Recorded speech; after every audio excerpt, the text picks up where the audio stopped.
C'est une première pour un chef d'État. Emmanuel Macron s'est rendu samedi sur les berges de la Seine, près de Nanterre, à la hauteur du pont de Bezons. Un pont emprunté il y a 60 ans par des Algériens qui manifestaient contre un couvre-feu qui leur était imposé. La répression policière fut sanglante.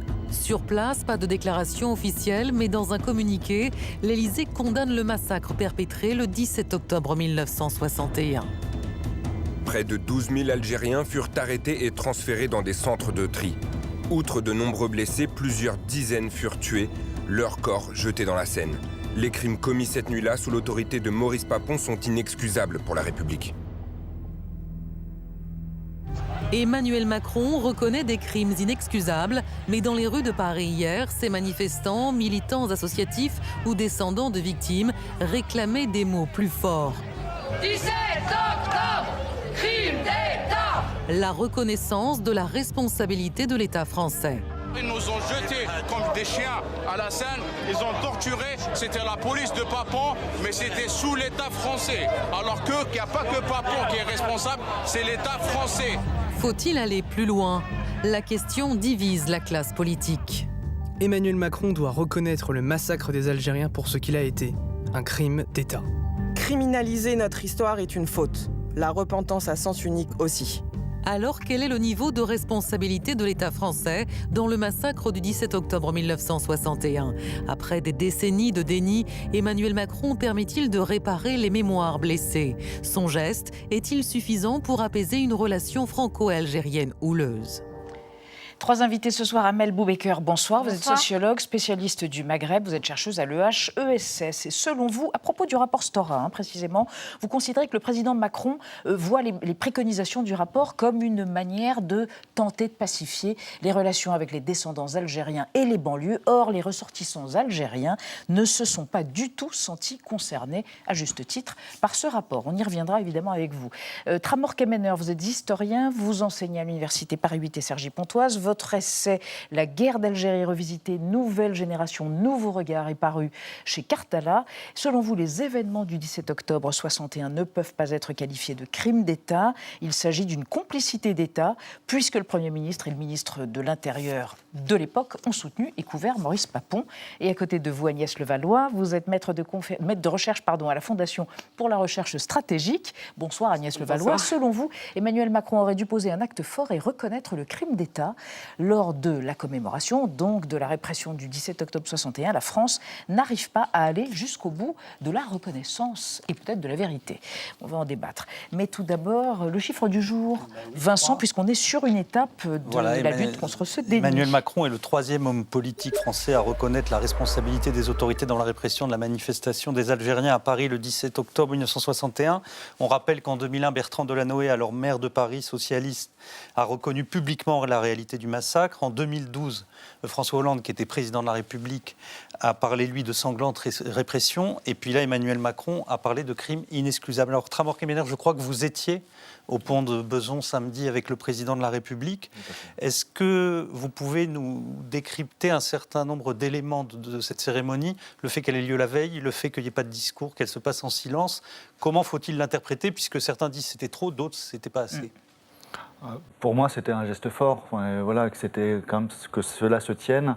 C'était un moment aussi très solennel, pardon. Et j'ai vu aussi beaucoup d'émotions, évidemment. J'y étais en fait au même lieu 10 ans auparavant.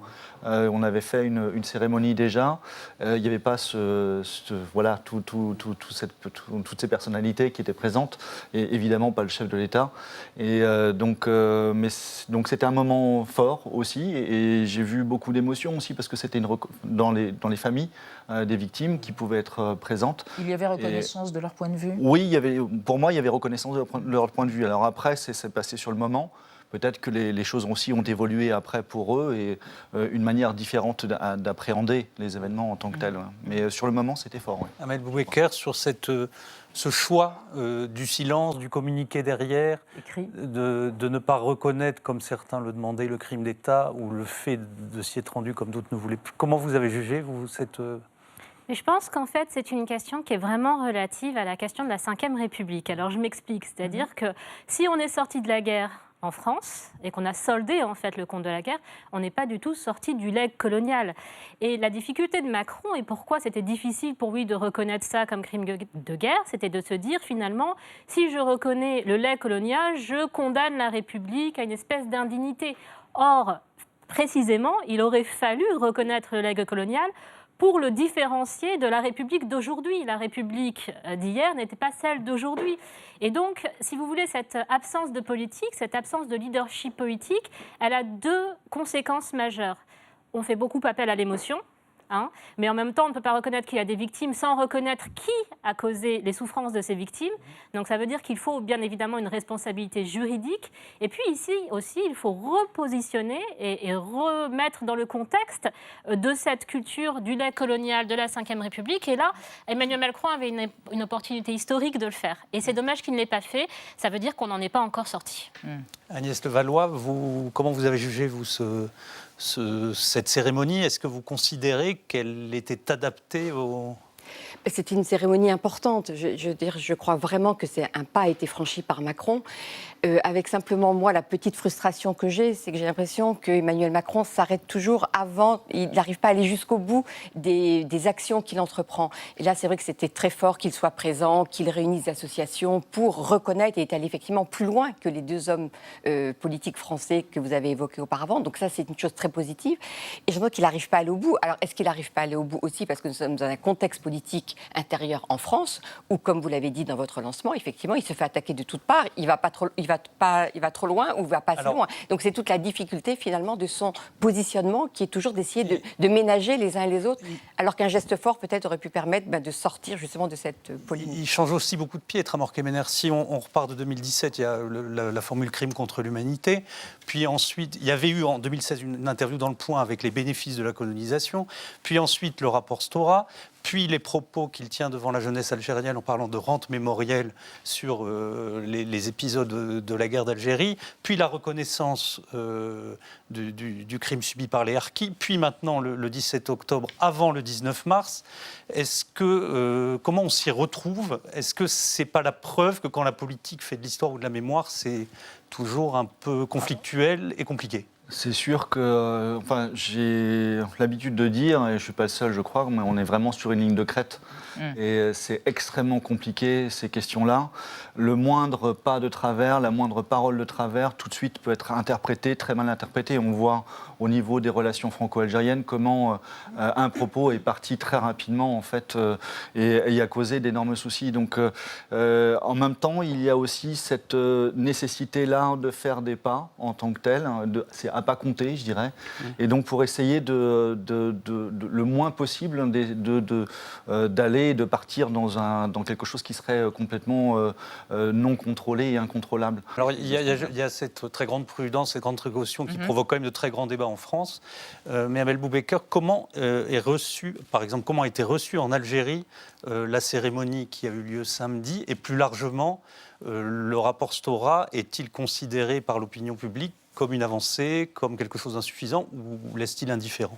Alors, avant peut-être de parler de la manière dont ça a été reçu en Algérie, la manière dont ça a été reçu en France, auprès justement du milieu associatif, des gens qui sont héritiers de ces luttes, qu'ils soient franco-algériens ou pas d'ailleurs, c'est vraiment l'idée que, effectivement, l'émotionnel et le mémoriel ne doivent pas occulter le politique. Et quand on reconnaît, c'est pas cette image compassionnelle d'une France qui écoute les victimes, qui est importante, mais c'est pas celle-là qui va nous faire sortir du débat en fait et du problème dans lequel, ou de la reconnaissance des crimes coloniaux, parce qu'en fait c'est bien de ça dont il s'agit. Et donc l'idée c'est aussi de dire que finalement le 17 octobre 61, c'est aussi l'image et la représentation d'un système colonial qui a massacré au titre d'une culture aussi française, avant de parler de l'Algérie. C'est-à-dire qu'il y a eu une amnistie, par exemple, des crimes qui ont été commis à Sétif, Kharata en 1946, et qui a rédigé cette amnistie, c'est Papon. En 62, il y a une autre... de Paris, à l'époque. En 62, il y a une autre amnistie qui empêche aussi de parler de cette mémoire. Et ça va jusqu'à Mitterrand avec une tentative échouée d'amnistier les généraux putschistes. Et donc, du coup, coup, en fait, cette occultation de la mémoire, eh bien, elle fait qu'elle est toujours présente en réalité, mais elle est présente sur le plan politique, pas simplement sur le plan mémorial. Et pour répondre éventuellement sur la question de Stora, là aussi, on a tendance à figer les Algériens dans une séquence qui a duré finalement pour eux, enfin, qui est terminée, la guerre d'Algérie, depuis 60 ans, presque 60 ans maintenant. Et les jeunes Algériens, ils sont aussi passer à autre chose. Ils se positionnent dans le monde, pas simplement en face de la France. En regard de la France. En regard oui, de la ça. France. Et c'est vrai qu'ils sont très attachés à la question de la résistance à la colonisation et de la contribution de leur pays à l'indépendance. Mais en même temps, il ne faut pas en faire un lien automatique avec le fait qu'ils soutiendraient le pouvoir en place. On peut dire que le pouvoir algérien a trop joué dessus, peut-être aussi, pour développer leur indifférence. C'est ce que je viens de dire. Je pense qu'il faut considérer à quel point c'est important pour les jeunes Algériens, mais que il n'y a pas de lien automatique entre l'importance pour les jeunes de cette histoire et leur soutien à l'instrumentalisation de cette histoire par le pouvoir algérien. Alors, beaucoup de réactions dans la classe politique, à gauche et à droite. D'histoire et de politique continuent de diviser. C'est Michel Barnier qui était hier dimanche à la télévision interrogé là-dessus, les candidats, les Républicains à la candidature à la présidence de la République. On le regarde.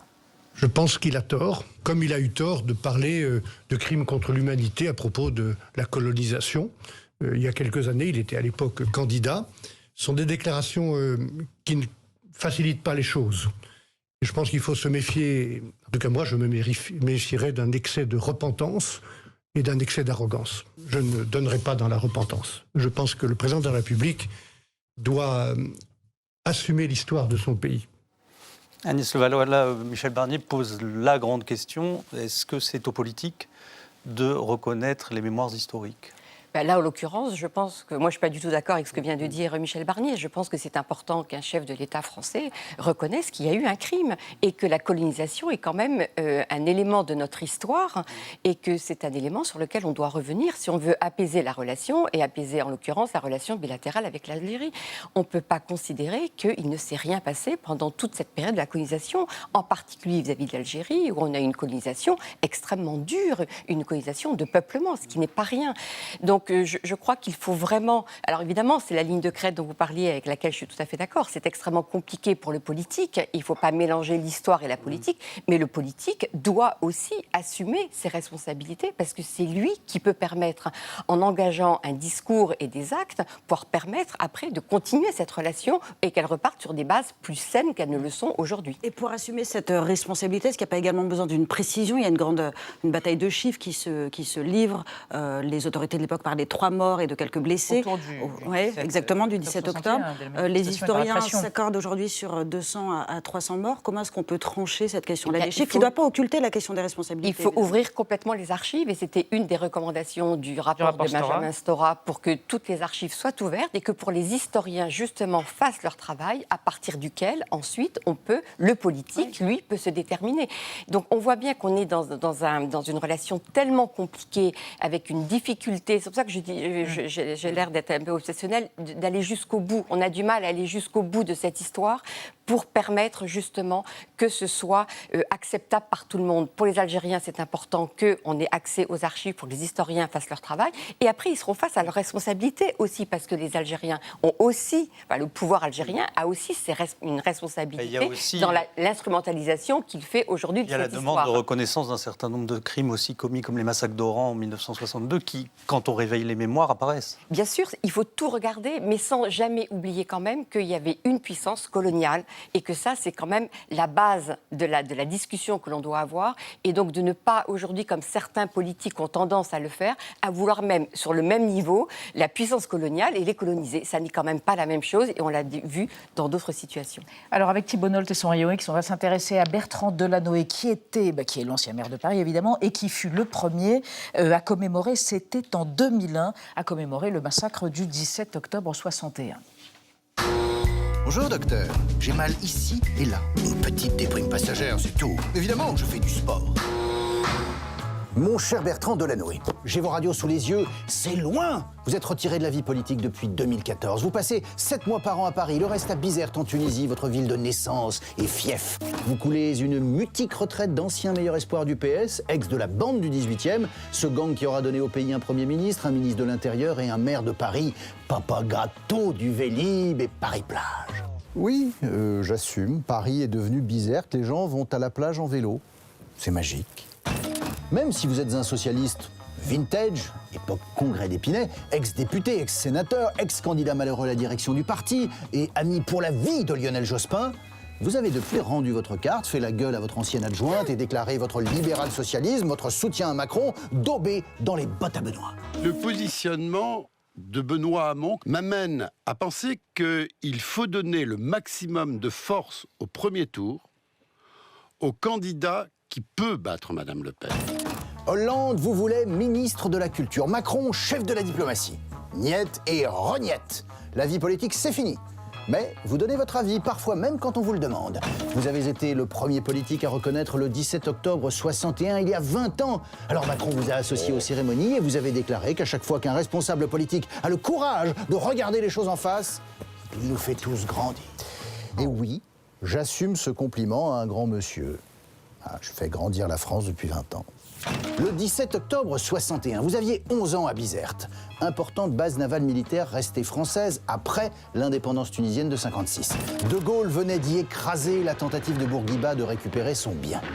Un autre épisode sanglant de la décolonisation et peut-être une autre raison pour vous de garder un œil sur les petites cachotteries de l'histoire. Mon cher Bertrand, après le libéral-socialisme, osez le mémorial-socialisme. Merci Thibault Nolte. Vincent. Amel Boubaker, il y a le passé et puis il y a le présent et les contentieux qui existent, notamment entre la France et l'Algérie. Il y a la question des visas d'immigration, il y a des questions énergétiques, il y a des questions économiques, il y a des questions géopolitiques. Est-ce que la mémoire et tout ce dont on vient de parler est central pour apaiser ces relations, ou est-ce que finalement c'est connexe et à chaque fois on la ressort comme un élément du contentieux ? En tout cas, à l'heure actuelle, avec un régime algérien qui change profondément, qui se repositionne, notamment après 2 ans de Hirak, ça peut pas servir. La mémoire ne peut de protestation, le Irak, de la... Merci. La mémoire ne peut pas servir de monnaie d'échange, en fait, pour la coopération. C'est-à-dire que Macron a sans doute, ou le président Macron, pardon, a sans doute imaginé que pour faire plaisir et pour raffermir sa coopération avec Tebboune, il fallait parler de mémoire et parler de l'Algérie et se positionner en tant qu'ami de l'Algérie, mais là aussi, on élude le politique. En réalité, la coopération avec l'Algérie, elle doit se positionner sur des questions actuelles, sur, bien entendu, des questions qui intéressent sur le plan bilatéral, mais aussi ne pas marginaliser les sociétés civiles algériennes et françaises qui maintiennent quand même des liens et qui sont mobilisées sur des choses qui sont importantes pour le futur de la relation entre ces 2 pays. Alors parlons-en avec vous, Nadia. Oui, parce triangulation Mali-Algérie, France. Exactement, parce que parmi les nombreux points de blocage entre ces 2 pays, effectivement, la question du Sahel et surtout de l'après-Barkhane, puisqu'en juin dernier, Emmanuel Macron a annoncé la fin progressive de l'opération française avec une importante réduction des effectifs et la fermeture de 3 bases. Il n'avait pas caché à ce moment-là sa volonté de passer le relais à l'Algérie. L'Algérie qui était d'ailleurs déjà le médiateur, le principal médiateur des accords de 2015 entre l'État malien et les groupes armés. Le problème, c'est que la France et l'Algérie ne semblent pas partager du tout la même doctrine pour la région, notamment en ce qui concerne le fait de négocier ou non avec les djihadistes. En l'occurrence, Paris accuse à raison Alger de protéger le chef d'une coalition djihadiste qui est affiliée à Al-Qaïda. Il faut ajouter à ça le fait que l'Algérie et le Mali sont en train de former une sorte de front uni contre la France, quand Emmanuel Macron a qualifié de honte les accusations d'abandon en plein vol formulées par le gouvernement malien. Alger avait assez formellement apporté son soutien à Bamako, Agnès Le Valois. Est-ce qu'il y a une volonté aussi de la part de l'Algérie de peser hors de ses frontières, précisément parce qu'elle est très très affaiblie à l'intérieur sur le plan économique avec sa population et le mouvement du Irak? Oui, il y a une volonté de l'Algérie, je crois, de reprendre en fait le lead sur ce dossier du Sahel, qu'elle avait un peu abandonné parce qu'elle était prise dans une situation intérieure difficile, compliquée, pour laquelle elle n'avait pas la disponibilité pour. Et aujourd'hui, on voit bien que le régime algérien veut absolument reprendre cette position en estimant que la France n'a rien à faire là. Du coup, la décision effectivement d'interdire l'espace aérien aux avions militaires après français, les visas, après les visas. Et donc, on voit bien qu'on est dans cette logique aujourd'hui de l'Algérie de montrer qu'elle est un acteur régional, d'autant plus que le Maroc avance beaucoup et sur différents dossiers et la normalisation avec Israël a été un élément... Par l'entremise de Donald Trump. Voilà, qui a beaucoup traumatisé les Algériens. Et donc on voit l'Algérie aujourd'hui qui veut vraiment montrer, de ne pas laisser la place simplement au Maroc, mais que l'Algérie a un rôle à jouer, elle a un rôle de puissance régionale et que tout ce qui se passe au Sahel est vraiment son arrière-cour et que c'est à elle à être vraiment présente sur le terrain et non pas à la France qui a occupé le terrain quand l'Algérie n'était pas en mesure de le faire. Tramor Kemener, si on écoute vos deux voisines, Amel Boubaker et Agnès Levallois, finalement, l'initiative d'Emmanuel Macron est un peu en décalage avec les nécessités immédiates des rapports franco-algériens. En tout cas, vu les blocages qu'il peut y avoir aussi du côté algérien, je pense que Emmanuel Macron, qui voulait ouvrir une porte vers l'Algérie, a vu que cette porte-là, pour l'instant, restait fermée. Et donc, de toute façon, je pense qu'il y a fort à faire au niveau de la mémoire franco-française, avec justement tous les éléments dans ce bouillon de culture. Est-ce qu'on peut dire qu'il a réduit ses ambitions par rapport au début du rapport Stora et à cette volonté qu'il avait de regarder l'histoire en face, comme il le disait au départ ? Oui, on peut le dire, oui, je pense. Mais en même temps, il y a aussi cette volonté-là. Je pense que déjà, c'est un gros chantier. Donc déjà, si d'un point de vue franco-français, on parvient à avancer sur ces mémoires et au fur et à mesure à essayer de peut-être pas les réparer, mais en tout cas d'apaiser les relations, ce serait déjà une bonne chose. Faire en pleine campagne électorale, Amel Boubaker, est-ce que c'est le bon moment ? En tout cas, à 6 mois d'une présidentielle. La question du legs colonial dont je parlais, elle est toujours très très présente en France. C'est surtout en France qu'on en parle. La peur du grand remplacement, la question du séparatisme, etc. Donc effectivement, il serait peut-être intéressant de réfléchir à comment traiter cette question au sein des institutions françaises, en lien avec l'histoire institutionnelle française, et puis voir quand la situation sera plus propice à une véritable coopération avec l'Algérie un peu plus tard. Mais en tout cas, effectivement, je vous rejoins, il y a beaucoup à faire en France. Pardon, merci infiniment à tous les trois.